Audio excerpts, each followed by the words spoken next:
Halo semuanya, selamat datang di pembahasan materi kita hari ini. Wah, saya benar-benar antusias nih untuk ngajak kalian ngebongkar sebuah fakta sejarah yang luar biasa. Kita bakal bedah bareng-bareng salah satu perintah Alkitab yang paling sering dibicarakan. Percaya atau enggak, perintah ini tuh enggak cuma ngubah peta dunia kuno, tapi juga menuntut harga yang benar-benar mahal, alias nyawa, dari mereka yang pertama kali ngejalaninya. Penasaran kan? Yuk kita langsung mulai aja. Nah, pondasi kita hari ini ada di satu teks kuno dari Kisah Para Rasul 1 ayat 8. Kalau kalian perhatiin, teks ini tuh ibaratnya peta jalan, tapi juga janji kekuatan super dari Yesus sebelum dia naik ke surga. Coba deh bayangin, dia nggak langsung nyuruh murid-muridnya lari mencar ke seluruh dunia saat itu juga. Nggak gitu. Dia janjiin kuasa dulu, baru dia ngasih rute yang spesifik banget. Mulai dari Yerusalem, terus ke Yudea, ke Samaria, sampai akhirnya ke ujung bumi. Wah, ini sih bukan cuma rute perjalanan biasa. Ini tuh bener-bener cetak biru buat sebuah revolusi global yang luar biasa. Oke, untuk membedah semua ini, kita punya 4 hal seru yang bakal kita bahas. Pertama, kita cari tahu makna asli dari amanat agung. Terus kita lihat kuasa apa yang dipakai buat bersaksi. Ketiga, kita bahas harga mahal di balik kesaksian itu.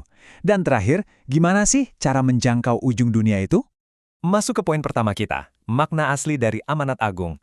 Siap-siap ya, karena ada fakta bahasa yang mungkin bakal ngubah cara pandang kalian selama ini. Jadi gini, mari kita bongkar tata bahasa aslinya. Waktu kita baca Matius 28, kita kan mikirnya, wah ada banyak perintah nih, disuruh pergi, membaptis, dan mengajar. Tapi, tunggu dulu. Sumber teologis kita nemuin fakta yang cukup bikin kaget. Dalam bahasa Yunani aslinya, ternyata satu-satunya kata kerja perintah langsung itu cuma, jadikanlah murid. Cuma itu. Terus gimana dengan pergi, membaptis, dan mengajar? Kata-kata itu tuh ternyata bentuknya partisip, yang artinya itu semua cuma sekedar metode atau cara untuk ngejalanin satu perintah utama tadi. Keren banget kan? Jadi fokusnya itu bukan cuma sekedar jalan-jalan atau mobilitas, tapi tentang gimana kita ngebentuk karakter orang dimanapun kita berada. Sekarang kita lanjut ke poin kedua, kuasa untuk bersaksi. Bayangin aja, disuruh memuridkan semua bangsa. Wah, buat sekelompok kecil nelayan di abad pertama, itu sih misi yang kedengerannya mustahil banget. Makanya, tugas raksasa ini butuh bantuan supranatural. Nah, disinilah letak jeniusnya strategi Yesus. Dia dengan tegas nyuruh mereka buat nunggu. Yap, nunggu di Yerusalem. Loh, kok malah disuruh nunggu? Menurut sumber historis kita, momen menunggu ini sebenarnya adalah ujian ketaatan dan kesatuan buat mereka. Kalau mereka langsung buru-buru mencar, wah bisa ambiar kesatuannya.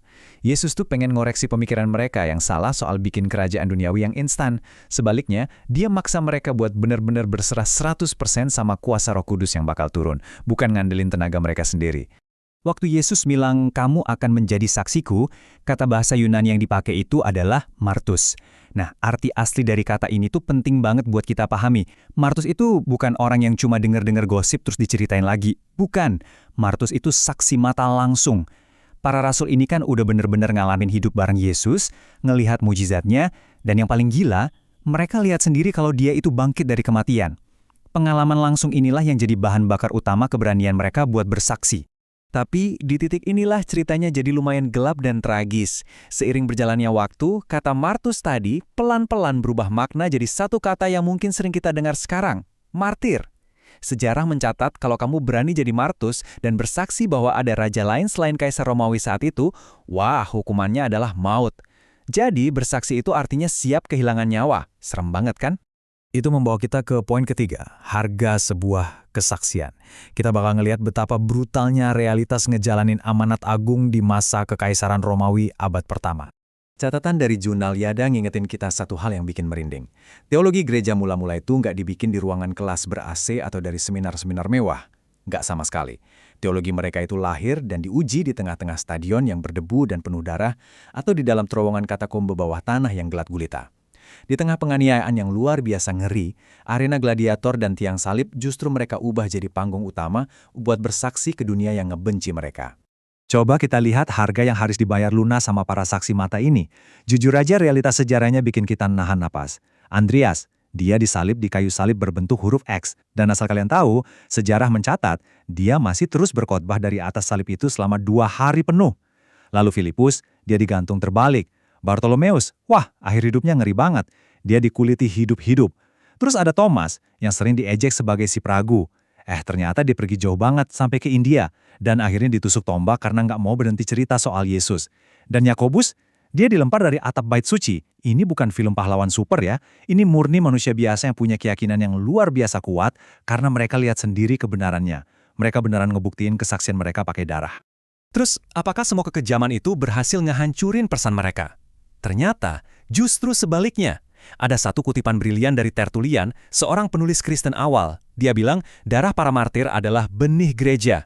Ini benar-benar paradoks sejarah yang gila sih. Semakin keras kekaisaran Romawi berusaha ngebasmi orang Kristen, pesannya malah makin nyebar luas, kayak api. Keberanian para martir waktu ngadepin kematian itu jadi bukti nyata yang nggak bisa dibantah, dan akhirnya malah narik ribuan orang lain buat ikut percaya. Sekarang, kita masuk ke bagian terakhir, menjangkau ujung dunia.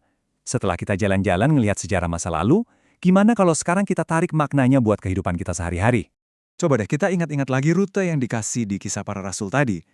Rute ini tuh kerjanya mirip banget sama efek riak air kalau kita lempar batu ke danau. Dia berpusat di Yerusalem, terus melebar ke provinsi di sebelahnya yaitu Yudea, lalu merembet ke daerah yang paling dibenci waktu itu, Samaria, sampai akhirnya pecah dan nyebar menembus ujung bumi. Ini tuh sebuah strategi ekspansi yang benar-benar sistematis dan terencana. Nah, sumber kita ngasih satu aplikasi yang menurut saya ngena banget buat kita sekarang. Coba bayangin peta kuno tadi di kehidupan kalian hari ini. Di mana sih Yerusalem kalian? Yerusalem itu ibarat orang-orang yang paling dekat sama kalian, yaitu keluarga inti. Terus Yudea, itu komunitas kalian, teman-teman seiman di sekitar kalian. Nah, Samaria, ini yang menantang nih. Dulu orang Samaria itu orang buangan yang dibenci. Kalau sekarang, Samaria itu mungkin tetangga yang nyebelin, rekan kerja yang beda pandangan banget sama kita, atau orang-orang yang dipinggirkan sama masyarakat. Dan ujung bumi, itu ya orang-orang yang benar-benar di luar jangkauan hidup kita sehari-hari. Dan ini nyambung banget sama satu kalimat yang jujur aja cukup nampar sih. Merangkul yang di ujung dunia dimulai dari keluarga kita. Sumber kita ngingetin, kadang kita tuh semangat banget pengen jadi relawan ke luar negeri atau ngelakuin hal-hal besar berskala global, tapi kita malah lupa sama Yerusalem kita sendiri. Visi besar buat ngubah dunia itu bakal jadi omong kosong doang kalau kita aja belum bisa berbagi kasih, sabar, dan ngampunin keluarga kita sendiri di rumah. Kesaksian itu selalu dimulai dari dalam rumah, baru deh mancar keluar. Jadi, sebagai penutup pembahasan kita hari ini, saya pengen ninggalin satu pertanyaan buat kalian renungkan. Kita udah bahas soal perintah aslinya, kekuatan luar biasa di baliknya, harga nyawa yang harus dibayar, sampai gimana rute kuno itu ternyata nyambung banget sama hubungan kita sekarang. Nah, siapakah Samaria di hidup kalian hari ini? Siapa sih orang yang paling susah buat kalian kasihi, yang paling beda sama kalian, atau yang selama ini mati-matian kalian hindari? Karena nyatanya justru ke arah merekalah kesaksian sejati itu memanggil kalian untuk melangkah. Wah, dalam banget ya. Oke deh, terima kasih udah ngikutin pembahasan kita kali ini. Semoga materinya terus nempel di pikiran kalian ya. Sampai jumpa di eksplorasi materi kita yang selanjutnya.